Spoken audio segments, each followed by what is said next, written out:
Samsung M21 நம்ம வந்து charging logo மட்டும்தான் இருக்கும். ஆன் பண்ணோம்னா சாம்சங் லோகோலேயே ரொம்ப நேரம் நிற்கும், ரீஸ்டார்ட் ஆகும். இது வந்து காமன் கம்ப்ளைண்ட். போர்டு வந்து ரொம்ப ஃப்ரெஷ்ஷாக இருந்துச்சு. இந்த மாடலுக்கு ரேம்னால கம்ப்ளைண்ட் வருது. இப்போ இந்த ஃபோனில் நம்ம ரேமை மட்டும் ரீப்ளேஸ் பண்ண போகிறோம்.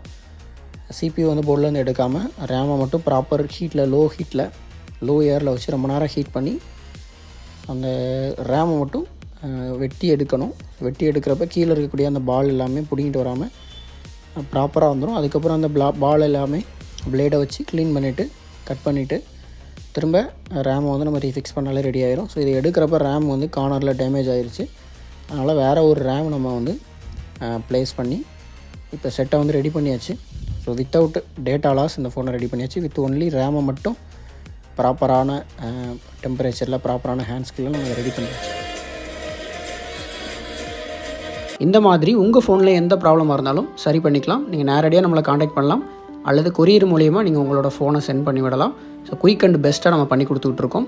மறக்காமல் நம்ம பேஜை ஃபாலோ பண்ணி வச்சுக்கோங்க. உங்கள் ஃப்ரெண்ட்ஸுக்குமே ஷேர் பண்ணுங்கள். தேங்க்யூ.